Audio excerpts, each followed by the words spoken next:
The Mirror Lies Too. Part 1. The Perfect Reflection. Everyone thought Elena and Marcus had the perfect marriage. On Instagram, their lives were nothing short of a fairy tale: sunsets in Santorini, anniversaries in Paris, shared smiles at dinner tables lit by candlelight. 5 years strong, no one doubted their love. Least of all Elena. Elena had met Marcus at a book launch in New York. She was a rising editor at a publishing house. He was the star author, charismatic and disarming. Their whirlwind romance turned into a wedding 6 months later. They built a life together: a loft in Manhattan, a summer house in Cape Cod, a shared bank account, and what she thought was a shared dream. But over the past few months, something had shifted. Marcus had become distant. He'd stay up late writing, or so he claimed, locked in his office, screen turned away whenever she walked in. He took sudden work trips, never longer than a weekend, but always suspiciously timed after tense dinners or awkward silences. Elena noticed the little things first: the way he no longer kissed her goodbye in the morning, the missing bottle of her favorite perfume, the unfamiliar scent on his coat.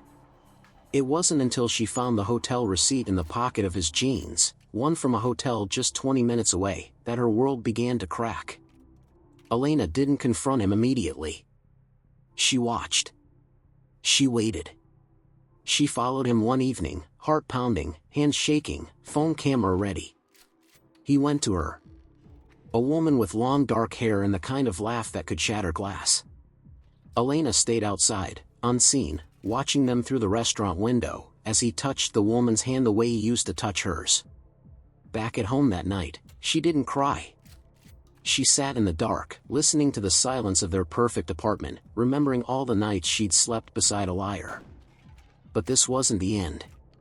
It was just the beginning. Part 2, The Evidence and the Echoes. Elena became a ghost in her own home, silent and watchful. She cooked his favorite meals, laughed at his tired jokes, played the doting wife, all while gathering evidence.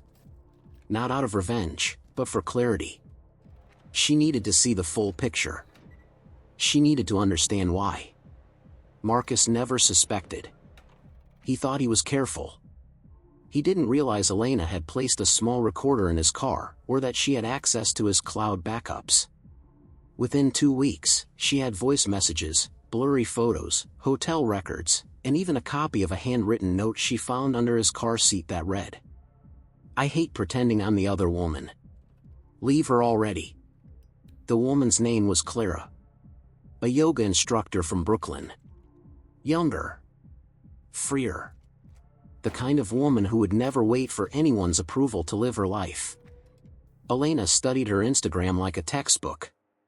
Everything Marcus admired in Clara, she had once seen in herself, before she built her world around his dreams.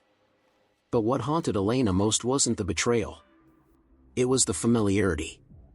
One night, after Marcus had left again under the excuse of a late-night writing session, Elena stood before their bedroom mirror. She stared at herself, makeup washed off, eyes dull, expression blank. The mirror didn't reflect the woman she used to be. The confident girl who once spoke her mind, who chased stories and laughed loudly in bookstores, she was gone. Replaced by a woman who whispered her pain into the dark. That's when Elena decided this wouldn't break her. She wouldn't confront him with tears or screams. She would reclaim her life. Her way. The next morning, she packed a small bag and left the apartment before he woke. She didn't say a word. She didn't leave a note. She just vanished. To Marcus, at least. To herself, it was the first day she felt alive in years. Part 3, The Confrontation He Never Expected. For 3 whole weeks, Marcus didn't hear a word from Elena. At first, he assumed it was a temporary escape. A classic cool down. Then the calls went unanswered. The apartment remained untouched. Her clothes, her laptop, her toothbrush, all gone. It was as if she had never existed in his world.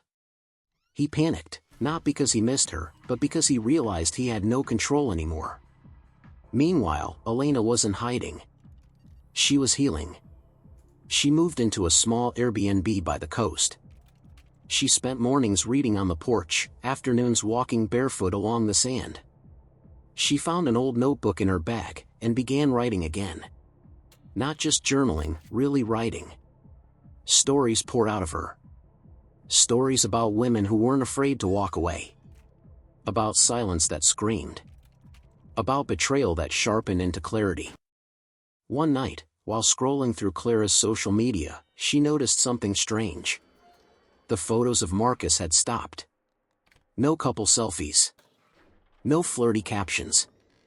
Nothing. Curious, she clicked deeper, and found a post that made her laugh out loud for the first time in weeks. Note to self, if he cheats with you, he'll cheat on you. Lesson learned. Elena closed the app and smiled. She had expected drama. She had braced for confrontation. But karma had arrived earlier than scheduled. And it did its job better than any argument could. Back in the city, Marcus sat alone at their kitchen table, the silence pressing him like a punishment. He finally called her one last time. Voicemail. His voice cracked, desperation bleeding through the phone line. Elena, please. I was stupid. I was selfish. Come home. I'll do anything. But there was no home left to return to. Elena didn't listen to the message. She deleted it the moment it arrived. Instead, she sipped her tea on the porch, eyes fixed on the horizon. She wasn't angry anymore. She was free. The end.